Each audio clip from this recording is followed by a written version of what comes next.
All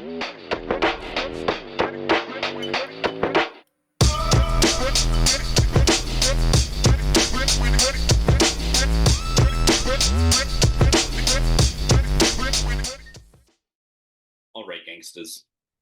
What up, party people? It's What You Spinnin'. I'm Dorian. That's Matt, appearing from the International Space Station, and Jake appearing from his usual spot. We're here for episode 103 of What You Spinnin', but we like to get down to business at the beginning of the pod and talk about what maybe we've been listening to outside these three albums, any new music news we want to share. You just heard us talking about us planning another trip to Portland to see the great Armand Hammer. That'll be cool as hell. We'll keep you posted on that.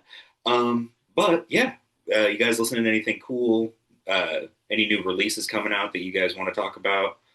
What you got? I haven't seen much for new releases, but I haven't really been looking at all. As far as things I've been listening to over the last few weeks, nothing too new, really. At night, I'll listen to a little bit more of an ambient vibe, and I've been diving into the catalog of Lustmord a little bit more, which is very creepy and dark and super weird. But some of Yeah, his it's early Salad work, Fingers music. yeah, some of his early work is really it's drony, but like at night when you're just laying down and I don't know. I like to get Isn't I like to get scared a little before I fall asleep. Maybe that's why I don't sleep very well. I don't know. isn't Lustmord the guy? He's done like a bunch of remixes for like MJK bands. Yeah, he's worked with Adam Jones and Hmm.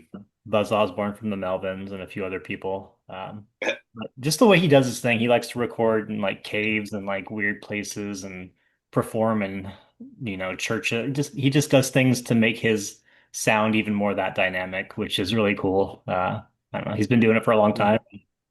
It's definitely not for everybody. It's very repetitive and it can be kind of drony, like I said a minute ago, but I don't know. For me, it's been enjoyable. And then I sent you guys a link for that guy that I'd never heard before until the dispensary, but Richard Cheese just does covers of random songs, and I'd never heard any of them, and I just fell in love with that guy. It's hilarious. Hell yeah, that's awesome. Uh, yeah, Lustmord. I'll have to check that out. I recognize the name, like I kind of mentioned. And then yeah, Richard Cheese. That's a name I haven't heard in a minute. I don't think I've ever, outside of that one song, I don't think I've ever heard anything by him. Oh, Uh, he does a cover of "Loser" by Beck that's even better than the original. It just does everything. Yeah, hands. He Hell does yeah. more human than a human. Like, yeah, it's. God, I was singing Uh, that this morning. great. I was making breakfast and I was singing more human than human. Um, no, stuff I've been listening to. I've been kind of all over the place, really. I that song Stash that I mentioned to y'all last episode. I spent a lot of time trying to learn that song. Like the riffs are pretty crazy. Um, just these three albums, really, and then getting more. The weather's getting a little darker, a little gloomier, so I've been into more ambient, but then also been getting into this like house DJ. He does more like hype up house. His name's Sammy Vergi. That song "Cops and Robbers" I sent y'all this morning. I've been getting into like that kind of stuff.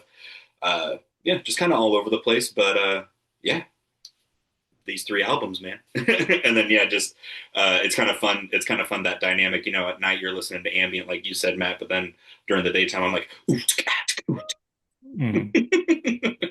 Yeah. Yep. Same. I these albums, I did see in preparation to ASAP Rocky's new album, the single he released this week. mm-hmm. I don't know if you heard it, Dorian. Pretty interesting, like kind of like a punk rock kind of thing that he was doing. So that was pretty neat. Definitely out of left field. I was not expecting that. Um, Excited for his album to see when that comes out. But listening to a lot of old school hip hop, like a lot of Mos Def, Black Star, Guru. I sent you guys a Guru track earlier. Hell Hath No Fury. I've been into that album a lot recently too by Clips. Um, and then also some kind of weird, freaky stuff like some Jamiroquai song that I sent you guys yesterday with the funky ass bass line. A couple city pop songs. Um, But yeah, these albums, I'm just excited for this and really for this year to see what new projects set to come out. I think um, really set the tone for what comes new for music. So just excited. Yeah, absolutely. We're kind of in a good spot right now where a lot of people are gonna start releasing music. I think ASAP Rocky's album comes out what? What's today? I think it literally comes out like in 6 days. That In a new week, Rocky yeah. album, so that'll be cool. But yeah, like I said, we're gonna like. There's a lot of people that are gonna be coming out with albums. I think Rob Zombie also drops an album on the 16th. Yeah, Uh, I saw that. Yeah. Yeah. I Yeah. can't remember what it's called, but it's like the something great Satan. It's Hail, yeah, it's a classic. hail the great Satan. Yeah. Yeah. Nice. um, I'll have to send you guys a picture of it, but I follow Rob Zombie on Instagram, and he posted uh, he made a post the other day, and it was him on the cover of Revolver magazine for the winter edition, and he's old, now, and he just looks he looks bad. I'm like, man, that's the coolest old man of all time. Mhm. Well, it's sick as hell. Cool to see that he's getting, even because he could be dropping this album and no one give a fuck. But the fact that Revolver's like, hey Rob, we'll show you some love. So as a long time zombie head, that's pretty cool to see. But enough of that. Enough We've of that. got some great albums to talk about. I'm super stoked to talk about them. I know you guys are too, and I know the audience is stoked to hear us talk about them. So we'll see in about two shakes of a lamb's ass. I'm Dorian, that's Matt, and that's Jake. We are Whatchu Spinnin'. It's time for today's content. Stick around.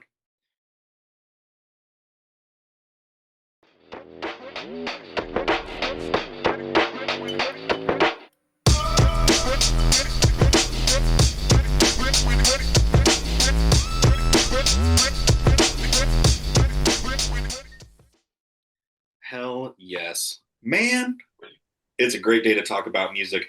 It's gray as hell, but the sun's trying to peek through. It's colder than a motherfucker, but we're here to talk about some great music. And today we're going to kick it off with my pick for this week. This is an absolute classic.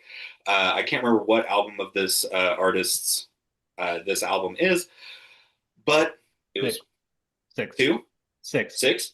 Yeah, I was like sixth album. Like this is 84. Like, geez, I didn't know he had so many before that. But That's crazy. that's my I knew ignorance. it wasn't. I knew it was like not first or second, but sixth Mm, is still crazy. yeah. Uh, but as Matt said, it was released in 1984, and that album is one of the greatest albums of all time, "Purple Rain" by Prince.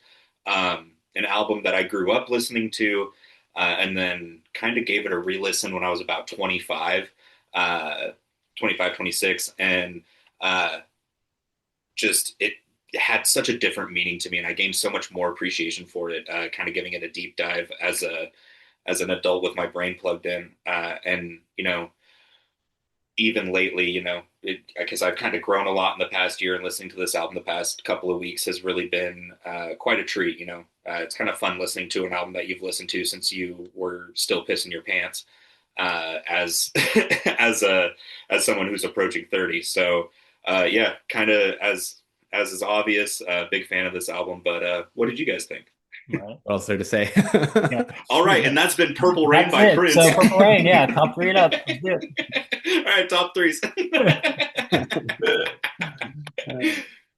No, I mean it's like yeah, it's Prince Purple Rain. Like so many songs on this album are iconic and just staples and not only music but just history in general. Like I think Prince for a good reason is like regarded as a legend and this album is one of those for sure. Um, I didn't know that this came like also like the sixth album that he released. That's insane. But even before this, like albums like 1999 and Dirty Mind, like really great albums, and then to come out with this banger, and it's definitely more like a lot more accessible, I would say. It's a lot more, um, I guess you mainstream. You can hear it, and Yeah, nowadays you can walk into Ross and you'll still hear when doves cry. So it's still very much very prominent, but for a good reason. I mean, um, this album is legendary. The musicianship is awesome. Prince and the Revolution are like at this point it was like peak of their performance of their of their careers and um yeah, it's just showcasing what they do best, what Prince does best. I think the songwriting is really cool. Some songs are definitely a lot more like introspective, and he was kind of leaning more towards like the spiritual side, and he's always kind of been really spiritual. I didn't know. He like turned super religious later on in his career and was Jehovah's Witness at one point. Oh. Fucking insane. I don't know if you knew Hey, that, Brian. I did not. But hey, I I'd love to see that guy at a rest stop outside of Canby, Oregon. Let me fucking tell you. Yeah. Just going door to door, knocking on, yeah, insane, crazy. He's always kind of been and had those like spiritual and like introspective lyrics to his music. But yeah, to finish up an album with Purple Rain, like there is no better way to do it. Like that is just a perfect punctuation of an album, wrapping it up. And I mean, this album has stood the test of time. It's regarded as one of the best, one of his best, and music in general. Yeah, it's fucking legendary, legendary album. I love this album. I was spinning this. Angela pulled this out like 3, 4 weeks ago, and we listened to it, and I hadn't heard it in a while. And then you coincidentally brought it up. So it was already out. So I was like, all right, let's just play it again. But yeah, I love this album. This album's fucking kicks ass. Yeah, like we've all said and stated, like this is legendary. This album's huge. By 1990, it came out in 84. By 96, it went 13 time platinum. To say that is crazy. Some of the albums that have also done that in the past are like Fleetwood Mac Rumors, amazing album. Uh, Outcast, The Speaker Box, The Love Below, albums like that are huge. So that being said, back in the mid early 80s, like, I don't know, it just kind of cemented him as like one of the greatest of all times. And I've never listened to this album from start to finish. I've heard all the great songs that are on this album, such as When Doves Cry, Purple Rain. So it was fun to hear some of the other ones. Purple Rain was supposed to originally be a song he was going to do with Stevie Nicks, speaking of Fleetwood Mac. It was supposed to be like a country ballad, but Stevie got the music from Prince and was like, I don't know what to do with this. I can't help you. Like, it's too much. So I think it's better the way that he did it. I'd rather have this version that we have. I don't think a duo would have been good or Stevie Nicks. I don't want to hear her sing Purple Rain at all. I'm good. Thank you, Stevie. We love you, but we're good. So yeah, this album's got everything on it. He got like complaints from Tipper Gore back in the early 80s due to some lyrical content on what was it, Darling Nikki. So like this album just has everything that Prince was about, being different, setting himself apart from other artists that are coming out in that era that are playing the same type of music. I feel like this one's a little bit more experimental with the way what he's doing with keyboards and synthesizers and having the female sing and like I don't know, it's got a little bit of everything for that era and it showcases his talent because he's a great guitar player. I think a lot of people forget that. I think most of that guitar work is him. And so that being said, for him to do the production, guitar work, lyrical content, and everything else above, man, this album is incredible. Such an incredible album. And number six, I mean, geez, guy, all the talent he's had, and yeah, this is everybody knows this album. Like you said, Jake, you go into a store and you hear When Doves Cry on the background. That's what happens. It's a legendary. It's a staple, and I'm glad we're talking about it because it was fun to listen to from start to finish. And like I said a minute ago, I hadn't done that before, so thanks for bringing it up. Hell yeah, man. No, that's you guys gave it a lot of good praise just then. I'm very glad that you guys liked it too. I kind of knew. I was like, yeah, it's going to be hard to hate this album. I meant to do this at the beginning. Try to take a page out of Jake's book and I wanted to be cool and be like, we do spin our records because this is an album that I've had for a while, like from when I first started collecting again. Um, I'm gonna move my mic for a second. I gotta show this up close because it's fucking dope. If you look close, hold on. Can I get like a light behind it? Where's my phone? Hold on. You get a light behind it. Oh shit, Oh, that's nice. Isn't that mine is fucking? not like that. I'm That's jealous. really cool. That's really cool. Yeah. So it's badass to look at. But yeah, kind of like I said, I've been listening to this album for like 3/4 of my life. My mom is a huge Prince fan. She saw Prince and said that she's never seen that many grown women and men cry than when he closed the show with Purple Rain. And that he was such a showman. Rest in peace to him for sure. Um, and the kind of the funny thing I was thinking about with Prince today, and you guys can completely dog on me or correct me if I'm wrong here. He was kind of such an icon that he was kind of like he was like a David Bowie without like for I don't know how to describe it. It was like he was like David Bowie for soccer moms, and that's not a knock because like my mom wasn't a huge Bowie head, Mm. but she was mega into Prince. There was a movie that went along like of the same name, Purple Rain. Yeah. He was an actor for a minute, and the people that love Prince love everything he's ever put out, much like David Bowie fans. Uh, and Matt, you put it perfectly, or you kind of alluded to it. I do think that all of the guitar work on this is him. He's just stupid with a guitar in his hand. Mm. Excuse me. One of the I think this song's kind of funny to look at in this way because Computer Blue, right? Let's look at that song for a second. It's so 80s with like the synths and everything, and you get these like Yeah. synth chord stabs with just a like crazy guitar solo over it. And I'm like, oh yeah, this is 1984. But then you listen to it a couple of times and you're like, oh no, he's actually shredding. Like he's Mm. actually kicking ass. Uh, so that's something that I was thinking about today. And you guys mentioned it perfectly. Purple Rain is just such an insane song to close an album on. And after Baby, I'm a Star, like you're not expecting a song as epic and massive as Purple Mm. Rain was to come right after that. But then also in that same vein, starting off the album with Let's Go Crazy, like, what are we doing, man? Mm. Like, uh, it's one of those things, we've talked about a bunch on here where an artist laid out, like, this obviously was a soundtrack to a thing, but I think it's also its own work outside of it. Uh, and to have this album laid out in the way that it is such a masterful, it's just, he knew, the Dearly Beloved, we are gathered here. Like the first Yeah. thing you hear is that organ, and oh man, and then let's go, and then it just kicks off into this crazy fucking, you just want to get up and boogie. And then yeah, Matt, again, you guys like took all of the points I was gonna make. I had to kind of fuck. You guys got me on my you got me on my heels. I was about to say, hey, you know what we love around here? Albums that are in the National Library of Congress and Mm. albums that caused Tipper Gore to start doing parental advisory stickers. Yep. And guess what? We got one that does both. So, Yeah. but yeah, darling Nikki, I mean, Prince, what the fuck were you doing? You Yeah. think that that wasn't going to go unnoticed? It's 1984, and you're literally talking about, you say the word masturbating to magazines. Like, that's Yeah. something Yeah. that's like one of the first five lines in the song. Mm. Of course you got backlash for that, man. Like, what the hell? Definitely different. He was, I mean, that's what he's known for, being different, being out of the box, kind of doing his own thing and not caring.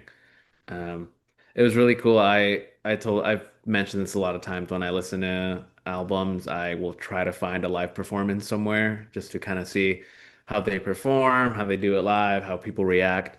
Prince did a Super Bowl halftime show. I don't remember which one it was, and I was like reading the comments to it, and it's crazy that like the whole show, like it was fine, nothing was going on, ending with Purple Rain, it starts raining Mm. and people are like freaking out. People are going crazy, singing along to it. Prince is like, "Can I play this guitar?" Fuck yeah, you can. And he kills it. He fucking murders. And yeah, he's really good at playing guitar. He's fucking badass. And one of the comments on the YouTube comments was like someone saying like a story on their part that they were like a server at a restaurant and everybody was like singing along and kind of dancing for the halftime show. And when he was playing Purple Rain, everybody just like was focused on him, was just like listening, focusing, not doing anything, not talking, not, just watching in awe. And like that's what he does. He's just so fucking out of this world, legendary. When he's performing, he is putting on a show. He's doing it his best, and yeah, it's legendary. Like R.I.P. to him. Like he definitely left his mark on history, on music itself, with this album. It's a staple in music, and for a good reason. I mean, just hear any song off of this. Either if you haven't heard the full album, you've definitely heard it in the wild at some point. And Purple Rain is like that 9 minute song where it's not, you're not wasting 9 minutes, you're like gaining 9 minutes of, awesomeness. So, love this album. Love this album. Yeah, fun pick. I'm glad we brought it up and it was talked about. I think Prince is always going to come back to me with the Dave Chappelle show and that sketch with Charlie Parker and playing basketball Yeah. and eating pancakes in the morning. Like, I'm pretty sure that's all true. And it's hilarious that Prince was that good at music and then schooling you on the court as well, basketball. Um, Game and then, blouses. yeah. Close. And then I was curious about what the title of the album meant. Like, what was Purple Rain? What was the name about? And I guess it's more or less like if it's raining blood, kind of a mixture of the colors and kind of the end of the world and being with the one you love. So I thought that was kind of a cool introspective way to have an album title come out. Yeah, I mean, truly. And uh, just to talk about the musicianship, it's time for Dorian's music nerd corner. So a couple fun facts. First, I'll give a fun fact about Prince in general. I'm not sure if I could pick an example from this album. I'm not sure he did it a lot on this album, but as great as a guitar player as Prince was, we've talked about how his musicianship and songwriting was insane. He's also that good on bass. Like, he's a fucking insane bass player. So much so that he didn't want his bass lines to be easy to copy. So he would record like two or three different bass parts on some of his songs, to the ones that had like super catchy bass lines, to where they were, for that, like basically impossible to play as one person, to where you have to like either loop it or record multiple tracks or something like that. And so Mm. uh, I always thought that was something very just crazy. And then also, speaking of bass lines, When Doves Cry, one of his biggest songs in his catalog, let alone on this album, has no bass line. There's no bass on it at all, which is crazy. And you hear someone say that, and you go back and listen to that song, and you're like, oh my god, like that's crazy. A bass line on that song would rip absolute. It would just bang, But hey, he didn't need it, and he proved it with that. So that's pretty cool. Uh, the last thing, or two things to wrap it up. Purple Rain, that song, once it starts, a couple of things there. Uh, right about halfway through the song, once he starts like really screaming the Purple Rain, where he's like, "Want to see you dancing in the purple rain, purple rain." Oh man, that tears at my heartstrings every time. And then after he's been just doing that guitar solo for so long, you hear that, and it's got him doing the, and then he blends that perfectly into him playing the second two like notes, and I'm like, dude, what Mhm. the fuck? Yeah. Obviously, we listened to this album for 2 weeks. I tried to figure out how to do that on guitar, and I'm like, oh no, you just have to be able to go with your voice and then do the and so Yeah. that's something that when you're hanging out in a smoke session with your friends and you Mhm. start playing the classics, I would play Purple Rain and I'd be like, you guys have to listen to it. Let me describe this to you so that way you can hear what I'm hearing. And always blew people's minds. And then the last piece that I'll say, and then we can get into top threes, I Would Die for You and Baby I'm a Star could almost be one massive song. Like, the way that they kind of blend into each other is so nice, Mhm. to where you start moving and shaking to Baby I'm a Star, and about 2 minutes in, you're like, oh shit, we're not even listening to I Would Die for You anymore. Like, this is, that was rad. So hell yeah. Purple Rain, Prince, 1984, hell of a fucking album. Let's go ahead and get into top threes, yeah? Yar. Rock on Crouton. Honorable mentions for me, the two songs I literally just mentioned, I Would Die for You and Baby I'm a Star. I was really into that two song kind of combo the end of the week. I thought that was really cool. Number three for me is Take Me With You. I don't know why, but I just like the lyrics to that song. Like, I don't care where we go. And just, it's got him and that lady are trading bars, it's kind of fun. And then number two for me, Purple Rain. And the number one, because it's the song that I've heard the most by Prince is "When Doves Cry," and that guitar is just crazy, and the lyrics to that song too are, man, it just makes you. Mm. Prince making me do a stank face like I just heard a great deathcore breakdown. Let me tell you, that's what "When Doves Cry" does to me. So that's my favorite song. Hell yeah. For me, honorable mention, Computer Blue. It kind of almost like turns into a jam sesh halfway through the song, because then it's just like an instrumental. Number three, The Beautiful Ones. That feels like a textbook 80s song. Any song on this feels so like nostalgic and old school, but that one sounds like such a like that classic early 80s feel. Number two, I Would Die for You. I love those lyrics on that song. And then Purple Rain. That's my favorite track. Like I get mad when I hear it out in the wild and it's only the 4 minute version of it. I'm like, why? This needs to be longer. It Do the whole should have thing. been that should have been a violation of the Geneva Convention. Was somebody Yeah. releasing a radio edit of Purple Rain? That person needs to be shot into the sun via a cannon. That sucks. Okay. Yeah. Nice. Yeah, my top three's moved a little bit differently, but pretty much along the same lines. Honorable mention for me, When Doves Cry, just because that's the staple on this album and everybody knows that track and it's timeless. Love that about a song. Three, two, one, going with three, would be The Beautiful Ones. I like that one, kind of a slower instrumental, or not instrumental, but just a softer song. Number two, Baby I'm a Star. And then I like Take Me With You. I don't know, just a little bit different. Um, this whole album is different in general. It's experimental, and like you said, Jake, it's like got that nostalgic feel all the way through. So you could pick any song on here, and it's timeless. Good album, great pick. Hell yeah. Like I said when I brought it up 2 weeks ago, I was looking at three classics. I was like, we haven't brought up an absolute, monumental album in a while. So let me go ahead and be the one to do it. And I'm glad I settled on this versus the other two that I was considering. And this album was Purple Rain by Prince, once again, released in 1984, his sixth album in his discography, and what many consider to be the peak of his career and one of the best albums of all time. 13 times platinum by the year 1996 is nothing short of Yeah.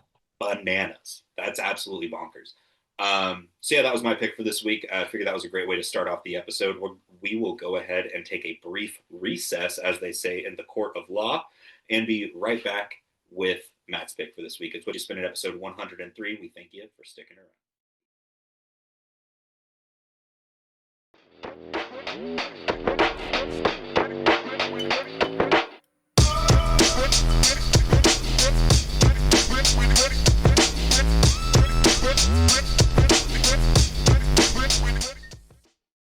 Well, and that's like sync. We're nerding out about Floater again, but who gives a They were fuck? like 17 or 18 when they made that album, which is fucking wild to me. Because like What? 17 or 18, I was fucking not that together, and they had some help with the production, obviously, but yeah.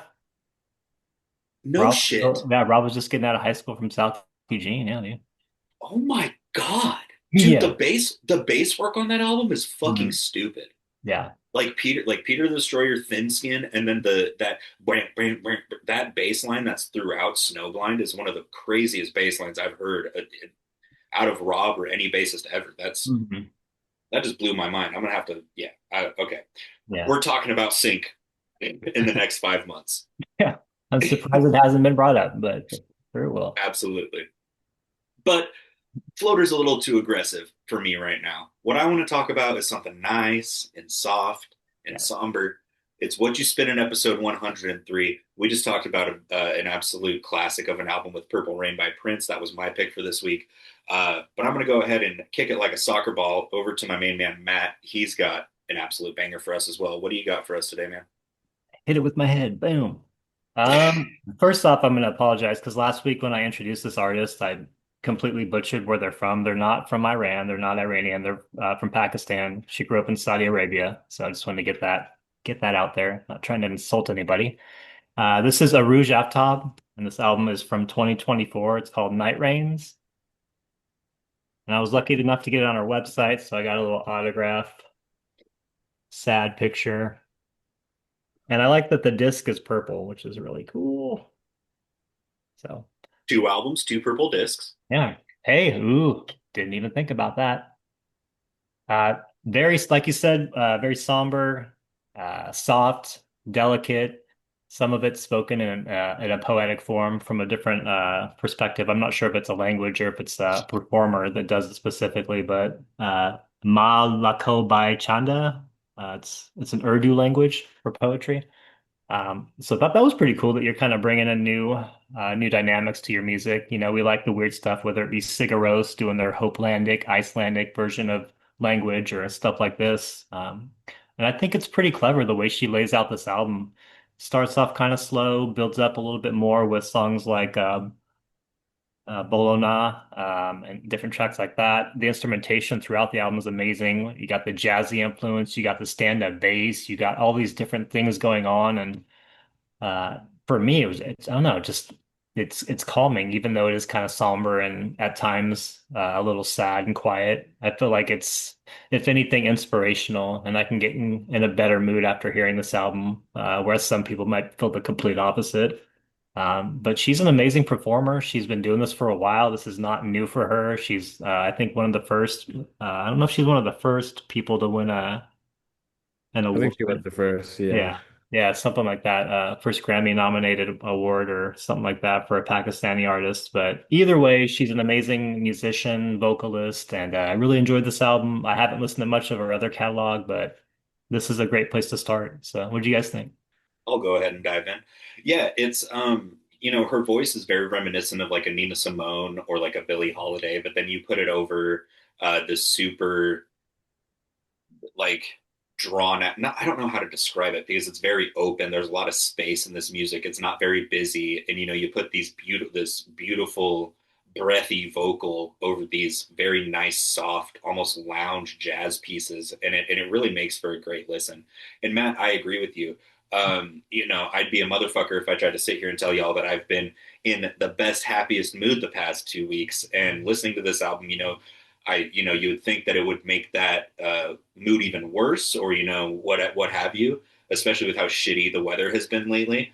But I kind of found the same thing, especially listening to it this week, was that it was kind of uplifting. You hear Ayin Nahin, great opener, and then but like Nagul, I mean that song in it, it's like very, I don't know, it's just this album has such a serenity to it that it's one of those albums that anybody could listen to, and if you sat there and like, I don't know, took like a moment of silence and almost meditation to it, it provides it's like listening to it is like taking a nice big deep breath on the couch after a long day of work, to me. And so listening to it while I was at work, or unwinding from the day, doing some whatever, like doing some work, and listening to this album was uh, very rewarding. And listening to it even outside of like being able to sit with it by itself was really something. And so I'm glad that you brought this up. This is a great album. Uh, I know of Arooj Aftab from you, and I know that she's kind of. I was trying to explain this to somebody. I was like, "Yeah, Arooj Aftab." They were like, they know I'm a Billy Woods fan, and I was like, "Yeah, she's somehow connected to Billy Woods through more mud." Like, I was like, it's. I felt like Charlie in Always Sunny in Philadelphia with the red Yeah. yarns, and I was like, it's like the 7 degrees of Kevin Bacon or Yes. whatever. Yes, there you go. Exactly. The 3 degrees of Billy Woods. And so You're uh connected. They are. exactly. And so with that being said, obviously Bologna, the More Mother track on this, Mm. I want, like, as much as Brass is a great project, I think that's an insane project that the two that More Mother and Billy did. I want that, but a Rouge and More Mother, Mm. because More Mother is this haunting poetic vocal, and then Arujov Top's voice with that is also haunting. And so, like, I listened to Bologna a shit. I was like, this is crazy. I'm like, this Yeah. is, oh Like my god, tribal. It's got a tribal yes, feel to it, right? Bouncy. yes, Yeah. it's Yeah. it's incredible. So, um, and I mean, obviously, being associated just by whatever the fact that I think Arujov Top, I think Billy Woods, I think that's a pretty good tip of the cap comparison, Mhm. And then also, I mean, More Mother is another great person to have on this. And you mentioned it, Matt, the upright bass, the piano, all of the strings. She's a hell of a composer because she, makes these pieces and has people play them. Hmm. So yeah, and this is the first time I've listened to a full Arooj Aftab project, and yeah, I'm about to buy this motherfucker too. So thank you for bringing it up. I don't know if I would have sat and listened to this full album. I probably would have dug into, like chicken pecked at it a little bit. So I'm glad that you brought this up, Absolutely, yeah. I remember couple, I mean, it was like a year man. ago at this point now, but when Matt sent a song off this album and I heard it and I liked it and I heard the rest of the album and I liked it even more. And I ended up finding this up in Portland at some point that we went up there and yeah, I've loved having it, spinning it. So thank you for introducing me to it as well, Matt. Yeah. Yeah, it's a fantastic album. If you like kind of it's like a Pakistani jazz fusion, whatever that means. But it's very jazzy, very mellow, kind of nice, relaxing music. I think it's cool also that she goes between, English and then the Urdu language that she's speaking. And some songs are really poetic, some songs are really heartfelt, really loving. The lyrics to some of them also. Songs like Whiskey, it's kind of this drawn out song about, love and heartbreak and themes of night and the moon and everything. Like it's a really interesting album to listen to and really cool for the musicians that are playing like a bunch of different instruments. They got the piano, they got the harp, they got violin, they got uh, something called a flugelhorn, a oud, a tuba, a bunch of synths, a bunch of different instruments on this album. And yeah, it's just a fucking kick-ass album. Definitely listen to it.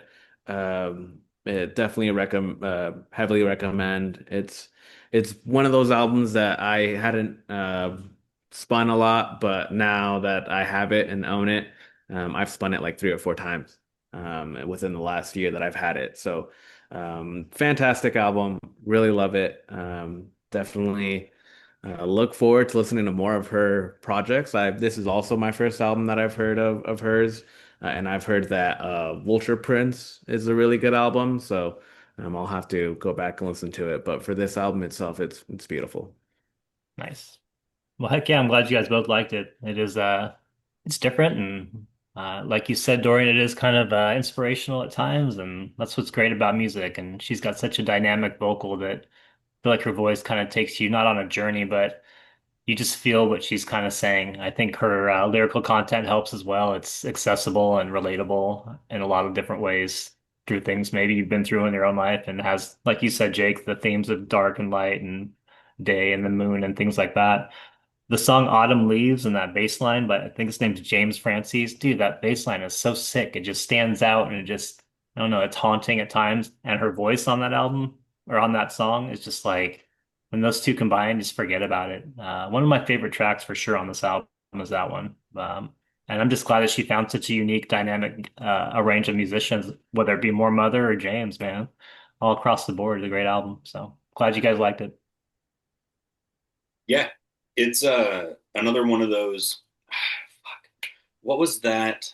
Yusuf, the Yusuf Dayes album. It's kind of Yeah. one of those you might have like heard this name in passing or whatever, but then you listen to uh, their work, like a solo project of theirs, and you might have heard them feature on a song or what have you, and then you listen to a solo project of theirs, and you're like, oh shit, this person is a super talented in their own right, but then secondly, they can really curate just an insane stable of musicians to help them out with an album. Mhm. Uh, that you hear about like super groups and all this stuff and rock and roll music and everything, but then it's like jazz musicians, like it's such an underground like niche genre still, which is crazy because it's one of the oldest genres that we have, especially in America.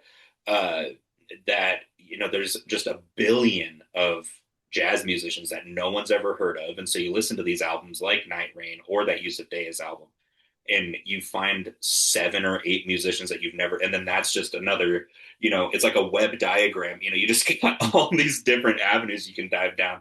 And as I've kind of shown on this podcast in the last couple of years, I've been getting really into jazz music and jazz fusion and jam shit and all X, Y, and Z. So an album like this is very nice. Some of this, like the upright bass work on some of this, is very reminiscent of like a Medeski Martin and Wood type of thing. As if it was plugged into an amp with like a cool funky pedal on it, it would be an MMW song. Mhm. uh, but yeah, all that to be said, Arooj Aftab, an incredible composer, and in that, she knows the artist that she's looking for, that she wants to perform these pieces with her, and Mhm. my God, she's got an ear and an eye for music. So shout out to her, and shout out to you for bringing this up again, man. Great, great album. Yep. Bolo Na, we already kind of talked about that song a little bit. I love that More Mother feature on it, and it kind of has like a hip hop feel to it. Like it kind of sounds like a hip hop beat, which is really cool. I don't know if that's intentional or not. Yeah, Uh, it's like a forgotten track from Haram or I Told Bessie. Like it's a yeah. like if More Mother wasn't on it, a Lucid could be. You know what I Mhm. mean? Yeah, Like, exactly. And More Mother, she just is so badass. Like her spoken poetry, she kind of makes it that like hip hop feel to it. Her poem that she's doing, it's like rhyming. It makes sense. It's perfect. I love that song. Also, was really listening to it. And to start the track off, or to start the album off with Ayn Him. I love the guitar work on that and the harp. I think it starts it off perfectly, and that's kind of what you get with this album is that's a good starting point. But yeah, all over this, it's got those slow songs, it's got those kind of a little bit more bite songs to them. Songs like Last Night Reprise also, it's kind of got a little bit more going on with it. It's a little bit more of a hectic song on the album, but still a killer one. And for it to be so short, only 9 tracks, but still almost stretch out to an hour. I mean, it's fantastic for what it does. So yeah, I love this album. If you definitely like stuff like this, definitely check it out. If you like jazz, anything around that vein, definitely give this album a listen. I like it. Glad you guys liked it as well. I'll probably try to dive into more of her catalog at some point, but let's dive into the top threes. let's do it, bad boy. Hit me. Starting off with my honorable mention would be Whiskey. I like the songwriting in that song, and I don't know, it just kind of feels very personal, and I like it when an artist does that. And then 3, 2, 1, Last Night Reprise, like Jake was saying, that's kind of a different hectic song. Very cool though. Number 2, Bologna, and then Autumn Leaves was my favorite one, like I was saying earlier. Just like the feel of that, and it's kind of different, and also a bit hectic. Yeah, absolutely. Whiskey did not make my honorable mentions, but that is a good one. That's like the most, I think, the most accessible song on the album. But the lyricism to that, you listen to that at night with a candle lit Hmm. in the dark. You listen to that, you're like, oh, I can kind of really feel the emotion coming out of that song. So I'm glad that you brought that up. Honorable mention for me though is going to be I don't know if it's Saki or Shaki, but the piano solo in the middle of that song is really nice. Kind of a more laid back song. Number 3 for me, Bolo Na. We gave that song plenty of love. Number 2, Last Night Reprise. The upright bass on that is just unreal. And then I do kind of like how it gets a little hectic. It kind of, which is kind of very tongue in cheek for a jazz song. A lot of people are like, oh, jazz music's just hectic. Play the same notes. Shout out Angela from The Office for that quote. And then number 1 for me is Na Ghoul. Like I said, just that, her breathy vocal on that. It's like very flowy, and it's like being, and it's like very aquatic feeling, but also with like a sense of sandiness to it. But yeah, man, like I've said, I think this album is truly incredible. I think I'm gonna dive into this again here in a little bit, just because I don't know if I've had enough. You know what I mean? I might have to. Well, here's the thing. Here's the thing, fellas. I'm planning on doing edibles after this, so maybe I'll do. Maybe as the night winds down, after Jake and I do some ass whooping on Elden Ring, maybe I'll put on some Arooj Aftab. All right. But yeah, Nagul is my favorite song. Jake, what you got?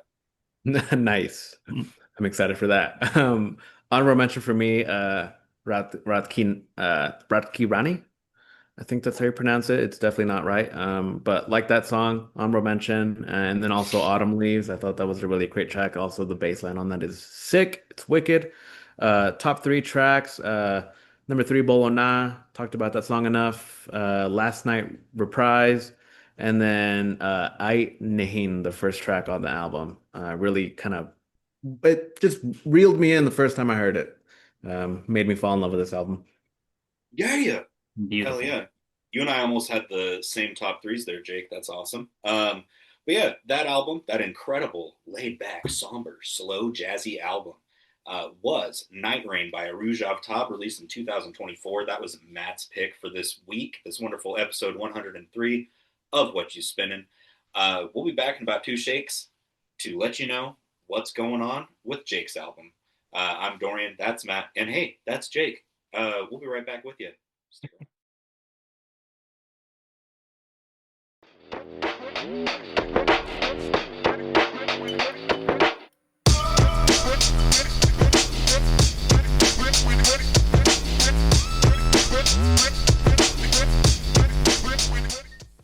You know what? I don't want this episode to end, but all good things must. We've got one last album to talk about before we get into what's coming in about 2 weeks' time. It's been a great episode so far, and I don't think that this is going to fall short of the bar that's been set. It's Jake's pick for this wonderful episode 103. That's Jake, that's Matt, and I'm Dorian. What you got for us, big guy? Yeah. This is second time bringing up this artist. First time it's their actual like solo work. Bad Bad Not Good 4 came out in 2016. This is the cover. This is the back.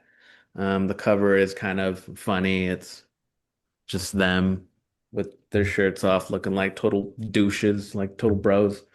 Another kind of jazz fusion album, if you would say it, but it's also kind of all over the place. It's got some hip hop on it. It's got some electronic on it. It's got some, you know, kind of more jazz regular tracks to it. So it's a kind of mix of everything.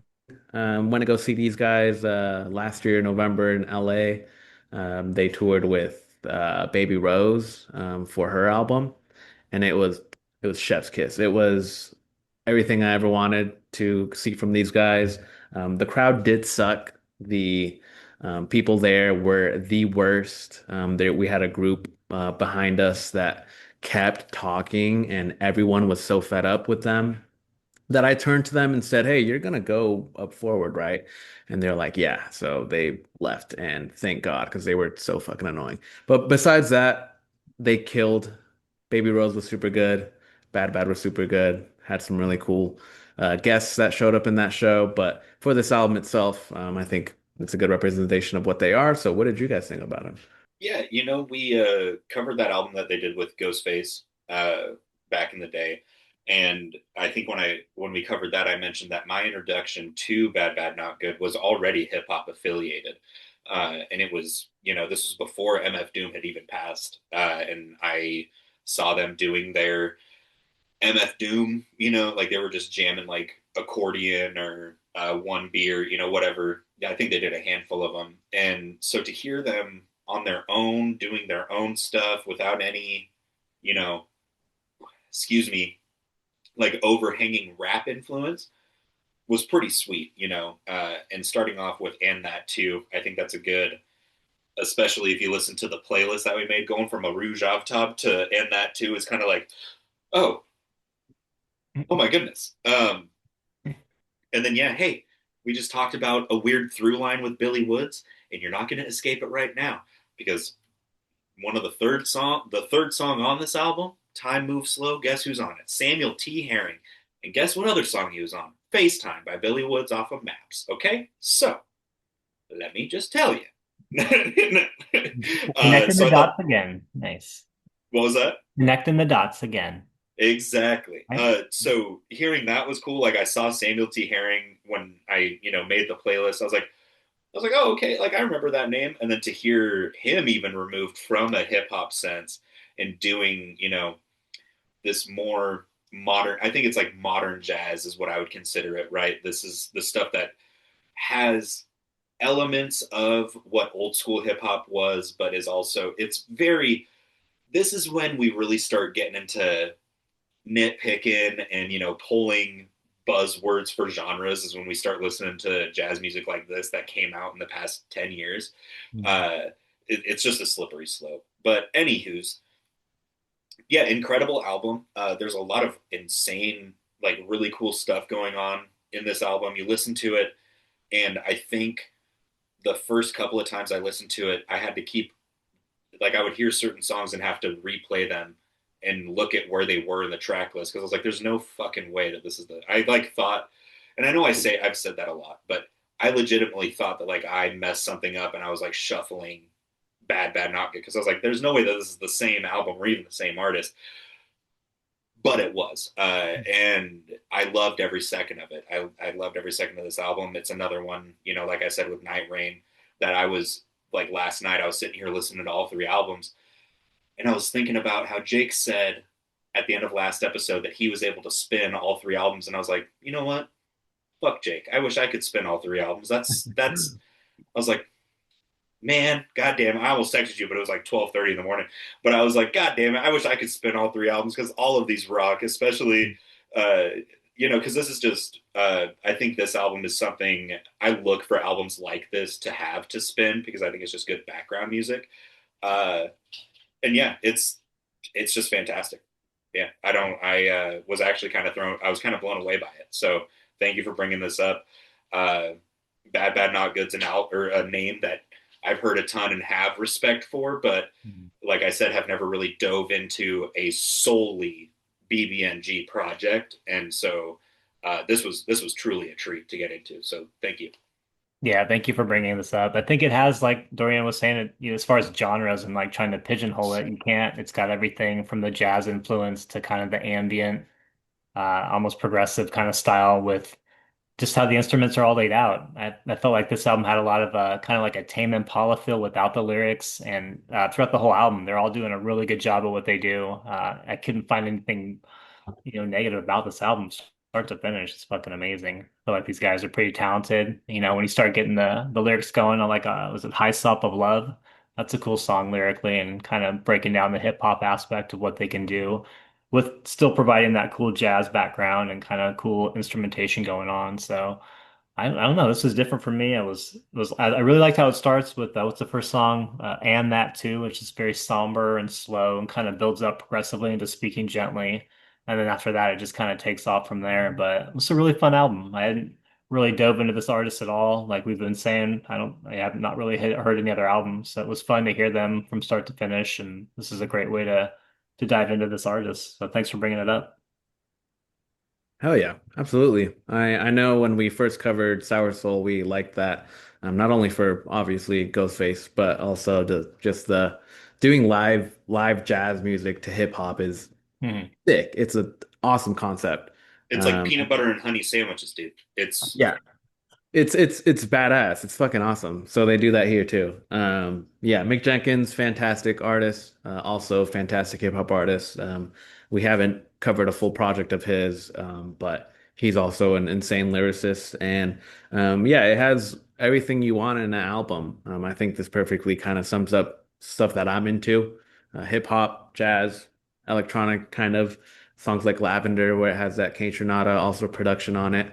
Um, Snoop Dogg does a remix of Lavender where he's rapping over it. It's pretty funny. But yeah, it's this album really I gained a lot more appreciation when I saw them live. Because it is like free-flowing jazz. When we went to go see them, they had sax out and someone on the keys, the drummer was going crazy. And it was just impressive what was going on. Someone was playing a flute at one point. I think I sent you guys a couple videos, and yeah, it was just kind of blew my mind. I hadn't really been to like a jazz show, and this isn't what you would consider like your typical jazz. It's not, something that you could walk into a jazz lounge and this is what you would hear. Mhm. It's a little bit more modern. But it was a amazing experience. And at the end of the show, they finished up with Time Moves Slow with Samuel T. Herring. Like he came out, and it was the first time that they'd done the song in years that they did it.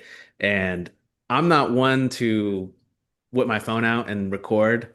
Like I like being in the moment at shows, but I had to for that song. I got like a snippet of that song. And yeah, it just fucking blew my mind. He sounds exactly the same in person. He has such a unique voice when you hear it. And yeah, it just fucking made the night so much more magical. So definitely, if you get a chance to see these guys in person live, do it. Because it was such an experience. But this album really made me appreciate it, and that show made me appreciate it so much more. So. But yeah, this album for itself, what it is, it's super good. The composure on it is awesome. The drum work is pretty interesting. There's a lot of sax on it, a lot of flute, a lot of different instruments that are used, and it's got a lot of that fusion going for it. So what they do, it works out pretty well, and the features also kind of shine with it. Yeah, it's in the way that the album's laid out. I think all of these albums that we're covering today have a really good, like the track list is one that really piques the ear and keeps you at least half paying attention. After Speaking Gently, you get Time Moves Slow, the third song on the album, and then Confessions Part 2, Lavender, Chompy's Paradise, 4, Hyssop of Love. So what is that? One, two, three, four, five. Five just bangers in a row, in my opinion. Uh, Confessions Part 2, that bass and that sax, brother, disgusting. That it opens, it's like, okay, man, like what are we doing here? And then that, and you think that was cool enough. You get Lavender right after, and you're like, oh my god, like the middle of the album just really picks up the pace and really gets you like grooving with it.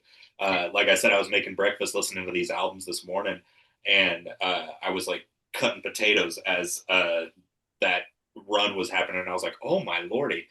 But I do have one, not, I don't know if it's a critique or whatever, but one thing to point out. You guys, let me know if you disagree or whatever with this. The track names, a little misleading. Uh, and if I were Bad Bad Not Good, I would have named Lavender Chompy's Paradise and Chompy's Paradise Lavender. It's Chompy's Paradise is a little, more calm, and then Lavender is that blank, blank, like really funky type shit. And I'm like, lavender Hmm. is such a beautiful smell. Everybody uses it to relax. And then you've got this really like funky, dirty sound going on. And then you listen to Yeah. Chompy's Paradise, and it's like, yeah, I think of the Chain Chomp from Super Mario 64. But it's like this album, or it's like this song that makes me just kind of want to, oh yeah, oh yeah. And that's not the Chain Chomp from Mario 64. What are we doing? Yeah. Uh, so I thought that was kind of funny. I was like, I don't know if they're trying to mess with us or what, but I thought that was pretty cool. And like I said, yeah, that middle like five songs just are just an absolute heat session. So I thought that was really cool. The whole album's great, obviously, but that middle five is just Hmm. wow. Yeah, all those tracks stand out for sure. Like you were saying, Dorian, Lavender has that like weird squelchy bass kind of farty drum going on. It Yeah, just yeah, they should swap places, those two tracks for sure. my Yeah. note is Lavender, plorpy bass. That's a good It's word. just Yeah. plorpy. It's like the bass was covered in mud and the amp was pulled out of a bucket of toxic slime Yeah. and the drums are all wet and Yeah. waterlogged like Just super heavy, just super like yeah. dense. Mhm. Hmm. And then songs like the title track four, just like super jazzy, super drummy, all over the place, sax going crazy. That too, I forgot to mention when I was talking about the show. They did a really cool, like they did their own version of "Everybody Loves the Sunshine." It's fucking awesome. Uh, with VCR, a group, a really really cool group. Um, but yeah, I'm glad you guys liked it. I'm glad you guys were able to give it a listen. Definitely, if you like this album, check out Slow Burn. It's also the most recent album that they've done with Baby Rose. And she also has a very unique voice to her. So definitely give that album a listen. It's some songs are definitely a lot slower, a lot more mellow. Some of them might even make you cry. I've cried them. Um, not gonna lie. But yeah, this album for what it is, love it. Glad I was able to bring it up. Glad you guys liked it. Hell yeah. Shall we? What are you thinking? Yeah. Any last words from anybody? No. I will say I think it's like I was saying, this is kind of an interesting album and group to listen to because it does have a lot of those classic jazz influences, but then it is also influenced by 90s hip hop so much, like this whole group is. So it's like this weird like water cycle type of shit where they pull the influences from jazz, but then they pull the influences from 90s hip hop. But if you think about it and you listen to this podcast, have I been muted this whole time? No. Nah, you're good. Can you guys hear me still? Yeah. Oh my God. Anyway, you listen to this podcast and my little mic button was, Jake, you have the same mic. My mute Oh, button it was was like, flashing. nah, you're good. Okay. Anyway, as I was saying, um, so they pulled the influences from old school jazz and 90s hip hop. But then if you listen to this podcast and all that stuff, 90s hip hop is so jazz influenced that in a roundabout way, these guys being the best of both worlds it's like kind of a mind fuck to really think about that. And like I said, they're kind of making that old school jazz sound accessible to the more hip hop head leaning people because people that are super into hip hop nowadays, outside of the main things that we talk about, we all love the jazz instrumentation. Like hip hop, being a hip hop fan has turned so much into being into the instrumental and being into the lyricism that I think you could hand this album to anybody that is a fan of, Run the Jewels, Billy Woods, Kendrick Lamar's recent releases, Tyler the Creator. You could hand this album to any of those and they would be like, oh, fuck yeah, thank you, man. So as I say, fuck yeah, thank you, man, for bringing this up. Shall we top three it up? Yeah, absolutely. Bet. Yeah, perfectly said. It's got the best of both worlds. For me, honorable mention, Lavender. We already talked about that song a little bit. It's got that dirty bass on it. Um, Number three, Time Moves Slow. I think seeing that live with Samuel T. Herring, I think is such a crazy experience. Number two, In Your Eyes, and my favorite track is Four, the title track of the album. Metal, metal, metal, metal. Honorable mention for me is In Your Eyes. Just a nice classic. That's like the one that would connect this album to the Arooj Aftab. Very slow, very nice. Number three for me, Time Moves Slow. Not gonna lie, I saw Samuel T. Herring and I was stoked. I was like, oh yeah, FaceTime's one of my favorite songs off of Maps. This can't be a bad song. And guess what? It wasn't. Number two for me, as much as I disagree with this name, Lavender is my second favorite song. And the number one for me is Confessions Part Two. Just that bass and sax, it's like, come on, man. Makes me want to grab the edge of my seat because it's just gonna knock me right out. But yeah, Confessions Part Two is my favorite song off this. Nice. Yeah, good picks there, man. Yeah, this album had all the songs are great. So for me, it was a little bit difficult to pick my top three, but here we go. Honorable mention for me was four, kind of the title track, like that one, pretty cool. Then 3, 2, 1, Speaking Gently, High Slop of Love, and then Lavender. Just the instrumentation and kind of the slow down, weird, haunty. Like I said before, the squelchy bass vibes are random, and love that about this. So great pick. Thanks for bringing these guys up. Love it. Hell yeah, man. Yeah, like I said, you guys brought up two albums again that I almost have to have in my collection, just because I love, one of the main things about record collecting is that you have people over and it's an intimate experience, and you can throw an album on and have everybody not complain. And I think the two of these albums are really good, especially this one with its modern jazz with the hip hop kind of aspect to it.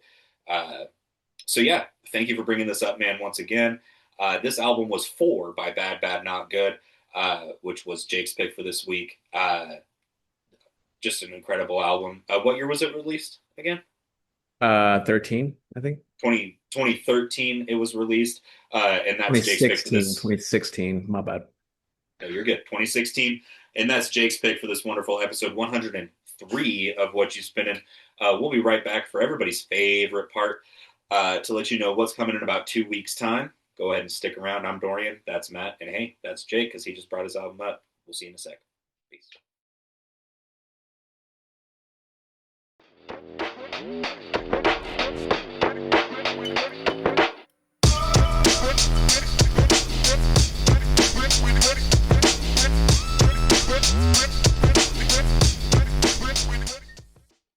Hey, guess what, guys? It's time. It's about time to wrap this baby up. And this baby that I'm talking about is episode 103 of Whatchu Spinnin. That's Matt appearing from the International Space Station, as always. Jake appearing from his wonderful abode, and me appearing from my wonderful abode, Dorian. Um, we are here to bring you what's coming in about 2 weeks' time. Jake, don't fall asleep quite yet. We've got Elden Ring to play. Um, My lord. and you have to tell us your album. I don't know why you're. I mean, this has been a very great episode. I don't know why you're yawning. I'm kidding. Um, it's the end of the ep, baby. We get to be a little jokey. We get to let loose a little bit. But anyway, we're telling you what's coming in about 2 weeks' time. We go in the order that we talked today, which means that your boy Dorian is up first. And I will say, I will take this time to let you know that I think it was the Tuesday after our last episode, I wanted to listen to an album that wasn't on streaming. And so I Googled it and found out that it was, in fact, on streaming. Mm. And so I immediately said, that's an automatic lock. I don't give a fuck. That's my next pick for the pod. And then today, I have it scratched out on my notebook because this happened. Oh. Because I listened to our albums all the way through and I said, all right, cool. Now to listen to my pick for next week so I can get amped and excited about it. Already taken off streaming. I don't think it was put on there with the artist's permission. So I Ah. had to adjust about an hour and a half before the pod. You know, when you're, if you guys have decided an album that early, to Mhm. have to adjust when you're like 10 days into, fuck yeah, I love this album. Because I literally listened to it yesterday morning. And so it's already done so. So I had to scramble. But I think I picked a good one anyway. This album was released in 2022. It's a band I've talked about in passing. It's Dripfield by Goose. Uh, they've been an up and coming jam band. I think they're kind of in the forefront right now as far as modern jam bands go. They just opened for Dave Matthews during his Labor Day weekend, this past Labor Day weekend. They're incredible live, from what I've heard. But this is a studio album of theirs, and I think it's a good, accessible kind of entry into them. And I'm excited for you guys to listen to it. So yeah, Dripfield by Goose. Nice. Very cool. Well, I'm gonna alter my pick based on your pick because I don't want to get too jammy and guitar-y. But that's all right. I like this pick that I'm gonna go with because we were just talking about it when we started the episode. So I'm gonna bring up Mercy by Arm& Hammer because it's about time we talked about it. Dude, I legit Oh, I decided on this album before the pod, but in between one of the breaks, I was like, I kind of want to bring up Diabetic Test Strips. Mm. Yeah, So good one Mercy is a, too. hey, fuck yeah, man. Yeah. yes, let's go. And I just got mine in the mail like 2 weeks ago. Let's Nice. go. Awesome. I'm stoked for that. This is already lining up for killer next step. My pick, also same year, Dorian, 22.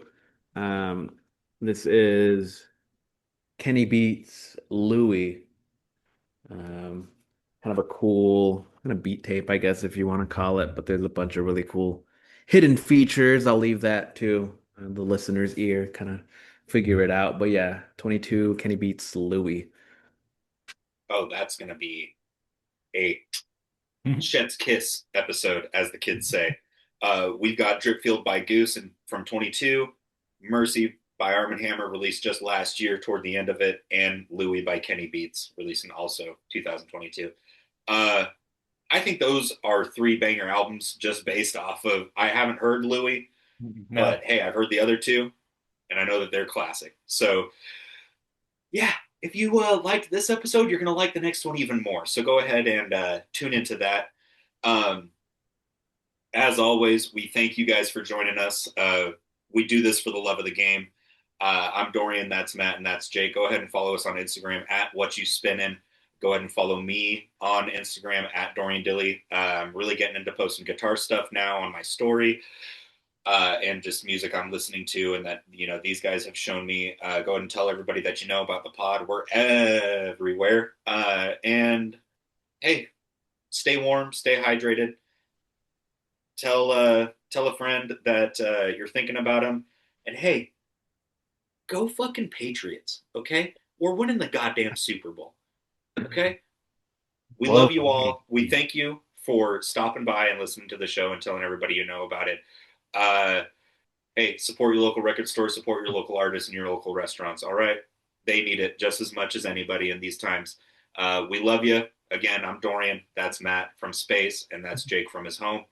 And we are Whatchu Spinnin. This has been a beautiful episode 103. We hope to catch you next time for episode 104. And now we go to Meta World Peace for Meta World News.